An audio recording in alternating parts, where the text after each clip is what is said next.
ఏం జరుగుతోంది ఇంట్లో? ఏం జరిగింది నాన్న? నార్మల్. ఇన్ని రోజులు నువ్వు ఆ లక్షలు మింగినోడు నీతో మాట్లాడుతుంటే నీ పైచం నాకు అంటుకుంటోంది. నువ్వు పెద్దోడు గొడవ పడేవారు, తర్వాత ఉలిపేసుకుని మాట్లాడుకునేవారు. నేనెప్పుడు తోటి కోడళ్ళు గొడవ పడడం చూడలేదు. రోహిణి ఎప్పుడన్నా కోపం తెచ్చుకునేది. కానీ శృతి మీనా ఎందుకు గొడవ పడుతున్నారు? నువ్వు వాళ్ళకి సర్ది చెప్పాల్సింది పోయి ఎందుకు గొడవ ఎగదోస్తున్నావు? ఆ లేచిపోయినట్టు అబ్బా, అదే ఆ రవిగాడు కూడా రెచ్చిపోతున్నాడు. ఏమైంది మీ అందరికీ? దీనికి అంతటికీ కారణం అమ్మ. ఇప్పుడు మీ అమ్మ ఏం చేసింది? డబ్బుడమ్మ వాళ్ళ అమ్మని కలిసింది. ఆ డబ్బులున్న వాళ్ళ అమ్మ? అయ్యో, అయినా ఆ శృతి వాళ్ళ అమ్మను మీ అమ్మ ఎందుకు కలిసింది? మీనా శృతి అక్క చెల్లెల్లాగా కలిసి ఉంటారు కదా. శృతి మీనాకి సపోర్ట్ చేస్తోంది కదా. మీనా శృతిని చెడగొట్టి అమ్మ మీదకి బుసిగొలుపుతోందని ఆవిడతో చెప్పింది. ఏ ఆవిడితో?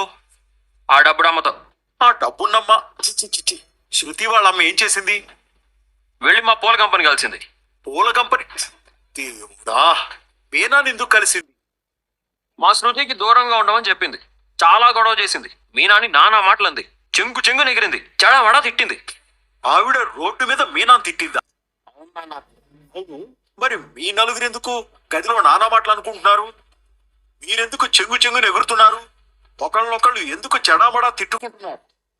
ఎందుకంటే బాలు వాళ్ళ నాన్నకు అసలు జరిగింది ఏందో మొత్తం చెప్పుతూ వివరిస్తున్నాడు. అసలు ఆ కార్లో ఆ రోజు ఏం జరిగింది అనేది మనకు చూపించలేదు కదా, ఈ రోజు చూపిస్తున్నారు. ఆవేశపడకండి. ఆనందపడే విషయం కాదు కదా మీనా. చుట్టాలతో గొడవెందుకు? నా పెళ్ళాన్ని ఎవరు పన్నెత్తి మాటన్నా నేను చెయ్యతడానికి కూడా వెనకాడను. గొడవ పడ్డానికి ఆలోచిస్తానా? కానీ మన కోపం మన శత్రువు కాకూడదు కదా.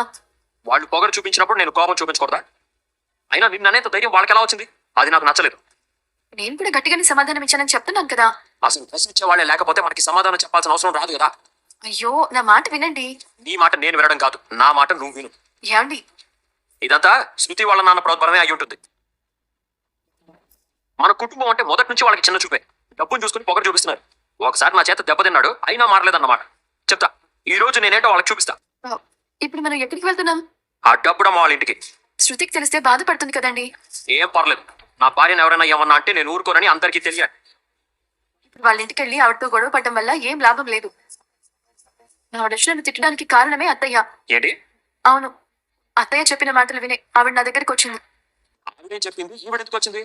నేను శృతి చనువుగా ఉండటం అత్తయ్యకి నచ్చదు కదా. అందుకే నేరుగా నాతో చెప్పలేక ఆవిడని నా మీదకి ఉసగలిపారు. అమ్మ కక్షావతి, ఎందుకు మీనా మీద ఇంత ఖర్చు పెంచుకుంటున్నావు? ఇప్పుడే వెళ్ళి అడిగేస్తాను. వద్దండి, వదిలేయండి. అలా వదిలేస్తున్నాం కాబట్టి అందరూ నీ మీద పడుతున్నారు. ఇప్పుడు మీరు అడిగినంత మాత్రాన అత్తయ్యలో ఏం మార్పు రాదు. పైగా నా మీద ఇంకా కోపం పెంచుకునే అవకాశం ఉంది. అయితే ఇప్పుడు నన్ను ఏం చేయమంటావు? చేతులు ముడుచుకొని కూర్చోమంటావా? నా వల్ల ఇంట్లో గొడవలు రావడం నాకు ఇష్టం లేదు. ఏం చేసినా వాళ్ళకి నచ్చడం లేదు. మనం ఏంటో మనకు తెలుసు కదా. అప్పుడప్పుడు ఇంట్లో వాళ్ళకి కూడా తెలుస్తూ ఉండాలి కదా. అయితే మనం ముందు ఇంటికి వెళ్ళి రవి శృతితో గొడవ పడదాం, పదండి. వాళ్ళతో గొడవ ఎందుకు? గొడవ అంటే నిజమైన గొడవ కాదు, గొడవ లాంటి గొడవ. అర్థమైంది. అక్కడ కార్లో ఏం జరిగిందనేది బాలు వాళ్ళ నాన్నకు చెప్పిన తర్వాత రూమ్లో ఏం జరిగిందనేది కూడా వాళ్ళ నాన్నకు క్లియర్గా వివరిస్తున్నాడు. అయితే వీళ్ళందరూ రూమ్లోకి వెళ్ళి ఒక 2 ప్లేట్లు అవి తినడానికి చిప్స్ మరేంటో పెట్టుకొని తింటూ మాట్లాడుతూ గొడవ పడుతున్నట్టుగా యాక్ట్ చేస్తూ ఉంటారు. అసలు ఏమనుకుంటున్నావు మా గురించి? ఏమైంది ఇప్పుడు? ఉప్పు సరిపోలేదనుకుంటా, చెప్పగా ఉంది. ఇప్పుడు నువ్వే అందుకో వదినా. ఏమైందా? నేను సొంత చెల్లినా చూసుకుంటే నువ్వు వెళ్ళి మీ అమ్మతో నా గురించి నేను చెప్తావా? ఆగండి, ఆగండి. నేను ఎక్కడికి పోతున్నావురా? మీరు కలిపి శృతి మీద అరుస్తారేంటి? అరవడం కాదు, పంచాయతీ పెట్టాలి. ఈ కాలంలో అసలు ఎవరితో నమ్మకూడదు. అసలు నమ్మకూడదు. మీరు నమ్మకండి, నేను కూడా నమ్మకూడదు. మీ ఆవిడ పెద్ద కేడి రాదు. టైంలో బాలేదు. అన్నామంటే ఊరుకోనండి. పోరా, పోరా. నీ బతుకు నీది, మా బతుకు మాది. Very nice. మీ లిమిట్స్ లో మీరు ఉండండి, మా లిమిట్స్ లో ఉంటాం. అవును, మీకు మీరే, మాకు నేనే. మా శృతి చాలా మంచిది. ఆయన జోలికి రావద్దు. నువ్వు మనిషివా? ప్రభాకమ్మ కొడుకు మనోజ్ గాడు నోరు పోయినా లేచిపోయినాడు. అనే నోరు కథలో పెట్టి మీ అన్నయ్య కాదు, నేను కూడా అంటాను లేచిపోయినాడా. మేము లేచిపోయినాడు, మీరేంటి మరి? మీరు కూడా ఉంటే ఈ డైలాగ్ అసలు లేనే లేదు. అది నాకు జరిగింది. అదా జరిగింది? అదా కాదు, గొడవే జరిగింది అమ్మ దృష్టిలో. అంతా ఉత్తి గొడవేనా? అయితే అన్నా, రవికి డబ్బు డమ్మకి మేము ఫోన్ చేసి గొడవ పడ్డ ట్రాక్ చేద్దామని చెప్పాను. వాడు వెంటనే ఒప్పుకున్నాడు. ఎప్పుడూ లేనిది నీతో పాటు మీనా కూడా అంతగా ఎందుకు కలుస్తోంది అనుకున్నాను. నాకు వాళ్ళతో గొడవలే ఉంటాయి నాన్న. లక్షలు మింగినోడు నగలు మింగినప్పుడే తన్ని తరివేలేదు. అలాంటిది రవిని డబ్బు డమ్మని నేనేమంటాను? అన్న వాళ్ళు అసలు పట్టించుకోరు. ఇక మీనా అయితే ఎప్పుడు ఎవరిని అందు. ఓ అయితే ఇలాగే ప్రతిదీ గొడవ పడుతుంటారా? అమ్మ తృప్తి పడేదాకా అంతే. లేదంటే నేను వెళ్ళా డబ్బు డమ్మతో గొడవ పడితే ఆవిడొచ్చి ఇంట్లో మాతో గొడవ పడితే అంతా రచన అవుతుంది. అందుకే మీనా మంచి ఉపాయం చెప్పింది. అమ్మకు కావాల్సింది తోడుకోవడానికి కలిసి ఉండకూడదు. అన్నదమ్ములు ఒకరినొకరు సమర్థిస్తారు. ఇప్పుడు ఆవిడ కోరుకున్నదే జరిగింది. మధ్యలో తొంగి చూస్తే ఆనంద తాండవం చేస్తుంది. ఈ నిజం తెలిస్తే ప్రళయ తాండవం చేస్తుందేమో. ఎక్కడైనా పెద్దవాళ్ళు బాధపడతారని పిల్లలు కలిసి ఉన్నట్టు నటిస్తారు. మీరేమో గొడవ పడుతున్నట్టు నటిస్తున్నారు. బాగుందిరా. దీన్ని బట్టి నాకు ఒకటి అర్థమైందిరా. ఏంటన్నా? అన్నాదమ్ములు ఇంటి కోడళ్ళు గొడవ పడుతుంటే చూసి ఆనందపడే ఏకైక వింత జీవి మీ అమ్మేనా? చేస్తున్నావు? రవి, మనం గొడవ పడ్డాం కదా, మీ అమ్మ నమ్మిందా? నమ్మింది. ఇప్పుడు కూడా నన్ను పిలిచి ఇలా జరుగుతుందని నీకు ముందే చెప్పాను కదా అంటోంది. మీ అమ్మ పుట్టినప్పటి నుంచి ఇంతేనా? నేను పుట్టినప్పటి నుంచి అయితే ఇంతే. మా అమ్మ పుట్టినప్పటి నుంచి ఎలా ఉందో నాకెలా తెలుస్తుంది? ఫస్ట్ నుంచి ఇంత అయి ఉండొచ్చులే. సీరియల్లో విలన్ క్యారెక్టర్ లాగా. నేను మీ అమ్మ మీద సీరియల్ స్టోరీ రాయడంలో తప్పే లేదు. మా అమ్మకి మొదటి నుంచి మీనా వదిన అంటే ఇష్టం ఉండదు. నువ్వు మీనా వదిన చనువుగా ఉండటం తనకి ఇష్టం లేదు. అందుకని ఇలా చేస్తారా? నేనైతే స్ట్రైట్ గా లెఫ్ట్ అండ్ రైట్ ఇచ్చేదాన్ని. నువ్వు వెళ్ళి అడిగితే గొడవ ఇంకా పెద్దది అయ్యేది. అప్పుడు మా అమ్మ గొడవ కారణం మీనా వదినే అని మళ్ళీ వదినే తిట్టేది. మీరు మాట్లాడుకోకుండా ఉన్నారని సంతోషపడుతుంది అక్కడ. సర్లే, ఇలా నటించడం కూడా భలే కిక్కిచ్చింది. ఎంత సీరియల్స్ కి డబ్బింగ్ చెప్పినా ఇలా రియల్ లైఫ్ లో నటించడంలో కిక్కే వేరు. ఇదంతా మీనా ఆలోచన వల్లే అయ్యింది. లేదంటే యాజ్ ఇట్ ఈస్ గా ఇంట్లో పెద్ద గొడవ అయిపోయేది. వదిన చాలా తెలివైంది. అదే వదిన ప్లేస్ లో నువ్వు బాలు అన్నయ్య ఉంటుంటే రచ్చ రచ్చ అయి ఉండేది. నేను ఏ విషయంలో అయినా స్ట్రైట్ ఫార్వర్డ్ గా ఉంటాను. నాకున్న కోపానికి మీ అమ్మని ఖచ్చితంగా తిట్టేదాన్ని. అలా చూస్తే మీ అమ్మని కూడా తిట్టాలి. తనెందుకు మీనా వదిని కలిసి గొడవ చేసినట్టు? అవును కదా, ఉండు.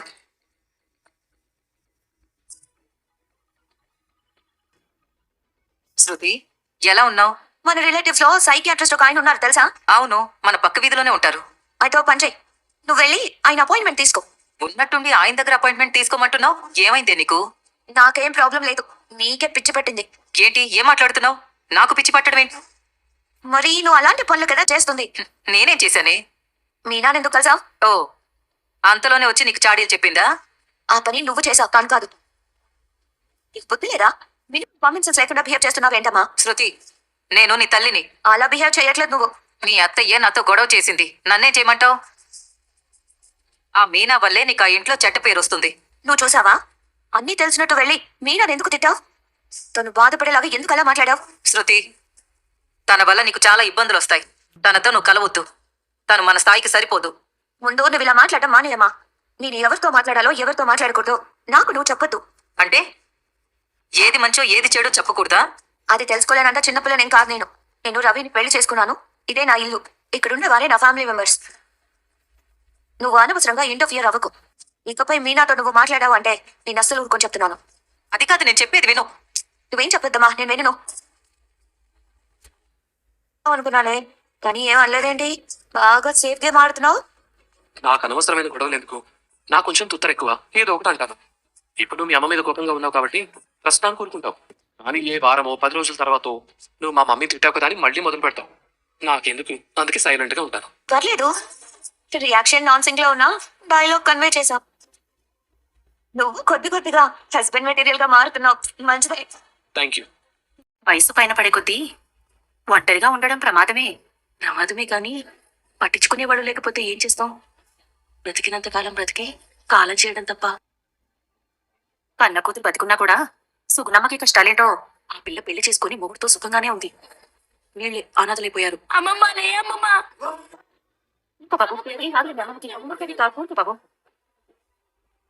పాపం వాడిని ఓదార్చే దిక్కు కూడా లేదు.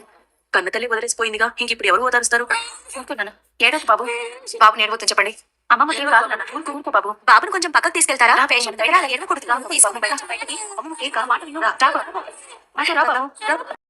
ని అబ్జర్వేషన్ లో ఉంచండి. ఈవినింగ్ వచ్చి నేను రిపోర్ట్స్ చూసి చెప్తాను, సరేనా? అలాగే డాక్టర్. ఇన్ఫార్మ్ చేశారా? నా కూతురికి కాల్ చేశాను మేడం, వస్తున్నారు. రిపోర్ట్స్ వచ్చాక చెప్పండి. Okay madam. సుగుణమ్మ అనే పేరుతో ఎవరైనా అడ్మిట్ అయ్యారా? ఆవిడ డాక్టర్ మీరేనా? నేనే. లోపల ఉన్నారా? వెళ్ళండి. అమ్మా అమ్మా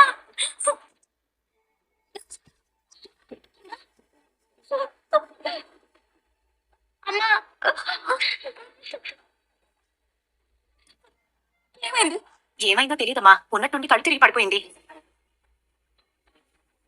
మీ ఇంటి వైపు వెళ్తూ చూసి వెంటనే తీసుకొచ్చాం.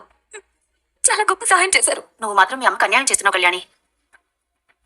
ఒంట్లో బాగోలేని మనిషిని ఒంటరిగా వదిలేసి ఆవిడికి భారంగా నీ కొడుకు నుంచి నువ్వు నీ బతుకు చూస్తున్నావు. ఇది విన బాగుందా కళ్యాణి? కారణం ఏదైనా అవ్వచ్చు. ఈ వయసులో ఈమెకు ఆ కష్టాలు ఉండకూడదు. మీరు చెప్పింది నిజమే, తప్పు నాదే. ఇకనైనా కాస్త దగ్గర నుండి చూసుకో. అలాగే పిన్ని. కళ్యాణి, ఏదైనా అవసరం ఉంటే ఫోన్ చేయి. ఫోన్ నంబర్ ఉందిగా? ఉంది పిన్ని. సరే సరే, జాగ్రత్త. ఇక మేము వెళ్ళొస్తాం.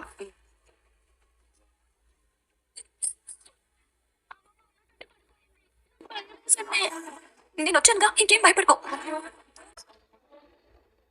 అమ్మా కళ్యాణి, ఏంటమ్మా ఇది? ఏమైంది నీకు? నాకేం కాలేదమ్మా, బాగానే ఉన్నాను. బాగుంటే ఇప్పుడు ఎక్కడ ఎందుకుంటావు? టైంకి మందులు వేసుకుంటున్నావా? వేసుకుంటున్నాను. అయితే ఎందుకు పడిపోయావు? అది నాకు తెలియదమ్మా. ఎంత అనిపించింది, చెమటలు పట్టింది. పోతుంది చాలా మొండి ధైర్యంతో ఉన్నాను. ఆ మొండి ధైర్యమే ఇప్పుడు నేను పడుకోబెట్టింది. ఒంట్లో ఏదైనా తేడాగా ఉన్నప్పుడు హాస్పిటల్కి రావడమో నాకు చెప్పడమో చేయాలి కదా. సమయానికి రంగమ్మత్త నాగమ్మ పిన్ని చూశారు కాబట్టి పర్లేదు, లేకపోతే నీ పరిస్థితి ఏంటి?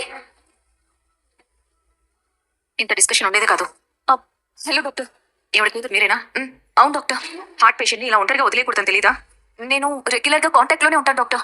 కాంటాక్ట్ లో కాదు, కళ్ళ ముందు ఉండాలి. మీరు ఒకసారి బయటికి రండి. చెప్పండి డాక్టర్, మా అమ్మకి ఏమైనా ప్రాబ్లం ఉందా? ఆవిడకి హార్ట్ బీట్ లో ఫ్లక్చుయేషన్స్ ఉన్నాయి. హార్ట్ అటాక్ రావడానికి అవకాశం ఉంది. అంటే ఆపరేషన్ ఏదైనా అవసరం పడుతుందా డాక్టర్? రిపోర్ట్స్ చూస్తే కానీ ఏ విషయం చెప్పలేము మేము. ఆవిడకి ముందు నుంచి బీపీ ప్రాబ్లం ఉంది. హెవీ స్ట్రెస్ కి లోన్ అవుతుంది. పర్సనల్ గా ఏమైనా ప్రాబ్లమ్స్ ఉంటే ఇలాంటి పరిస్థితి వస్తుంది. పేషెంట్ కూడా చాలా బలహీనంగా ఉంది. మీరు దగ్గర నుండి చూసుకుంటే మంచిది. అంటే నేను సిటీలో ఉంటాను డాక్టర్. అప్పుడు వీళ్ళని మీ దగ్గరికి తీసుకువెళ్ళండి. అదే వాళ్ళతో ప్రాబ్లం డాక్టర్. ప్రాబ్లం అంటే కుదరదు. ఈ ప్రాబ్లం కూడా పెద్దది. అట్లీస్ట్ నేను చూసుకోవడానికి కేర్ టేకర్ అయినా అరేంజ్ చేసుకోండి. అలాగే డాక్టర్. రేపటి వరకు అబ్జర్వేషన్ లో ఉంటే మంచిది. ఓకే.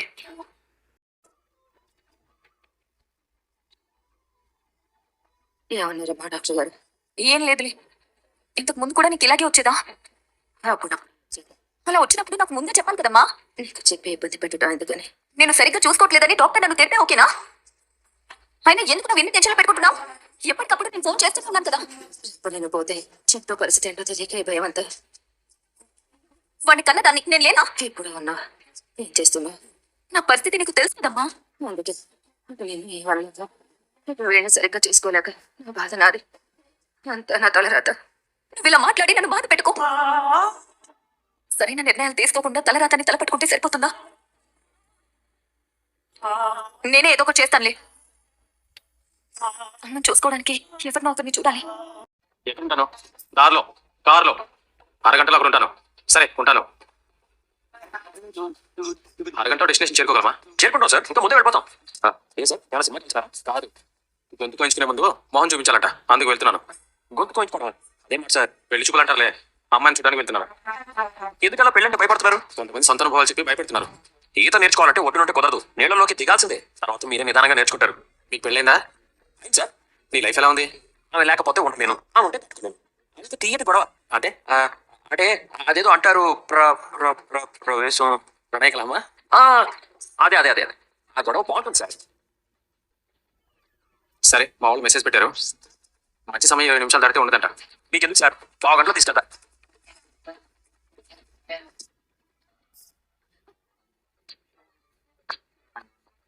ఏ కారు అబ్బాయి, కళ్ళు పెట్టుకున్నావు, డిగ్రీ పెట్టుకుని నడుపుతున్నావా కారు?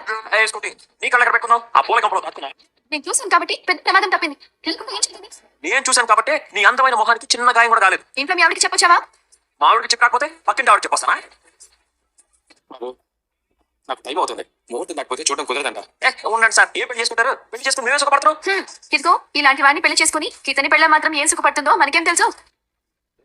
నా పెళ్ళం నీలాంటి గయ్యాలు కాకపోతే ఎప్పుడో ఇంకో దాన్ని చూసుకుని చిన్న పెట్టుకునేవాడిని. తాను దూరం సందు లేదు, మెడకొడ్డోళ్ళని ఈ ఒక్క కారుతో 2 పెళ్ళాలని పోషిస్తారా?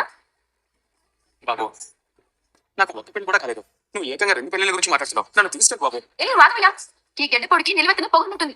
కడిగి పారేసి పంపిస్తానుండండి. ఏంటి కడిగి పారేస్తావు? సార్ మీరు చెప్పండి, నా తప్పేమైనా ఉందా? చెప్పండి సార్, ఇందులో నా తప్పేమైనా ఉందా? లేదు, మీ ఇద్దరి తప్పు లేదు, నా తప్పే ఉంది. పోయి నీ కారికి పెళ్లి చూపులకు బయలుదేరినందుకు తప్పు అంతా నాదే. పోదాం సార్, పోదాం. మీకు మీరే పలవడానికి పోతాను అంటే ఖచ్చితంగా సాటి మగవాడిగా మీకు సాయం చేస్తాను సార్. కానీ అక్కడ ఇలాంటి రంపరాకాశం లాంటి అమ్మాయి ఉంటే మాత్రం పొరపాటు కూడా ఓకే చేయకండి సార్. మీరేం భయపడకండి సార్, ఇలాంటి రౌడీలకి గుండాలకే పెళ్లి అవుతుంది. మీకు కాదా? ఖచ్చితంగా అవుతుంది. ఏంటి నేను రౌడీ? నువ్వు హారం పట్టుకుని వచ్చి కూర్చో అయితే నేను కూడా. మరి నీ హార్న్ ఇక్కడ పెట్టొచ్చావు? మీ ఆవిడ మెళ్ళో వేరే తీసుకొచ్చావా? ఇదిగో నువ్వు నన్ను ఏమైనాను అంటే మాత్రం ఊరుకోను. ఊరుకోకపోతే ఏం చేస్తావు? ఏం చేస్తావు? మా అమ్మని చూసుకోవడానికి బంధువులు ఎవరూ లేరు. కానీ మీరు ఓకే అంటే నేను చూసుకుంటాను. హాయ్ మనోజ్, ఎక్కడున్నావు? నేను విద్య దగ్గర ఉన్నాను. ఎక్కడున్నాను? విద్య దగ్గర. మనోజ్కి నీ దగ్గరకు వచ్చానని చెప్పాను. నువ్వు షోరూమ్ వైపు వెళ్ళకు. నేను ఆల్రెడీ షాప్ లోనే ఉన్నానే. నా దగ్గర ఏది దాచదు అని ఫీల్ అయ్యేవాడు. కానీ నువ్వు నాతో అబద్ధం చెప్పాల్సిన అవసరం ఎందుకు వచ్చింది? ఎవరిని కలవడానికి వెళ్ళావు? మొదటిసారా? ఇంతకు ముందు కూడా ఇలాగే చేసావా? ఇదండి ఈరోజు ఎపిసోడు. రేపటి ప్రోమో. ఇప్పటికైనా లైక్ చెప్తే లైక్ చేయండి, నచ్చితే ఛానల్ని సబ్స్క్రైబ్ చేయండి. ప్లీజ్ లైక్ చేసి చూడండి.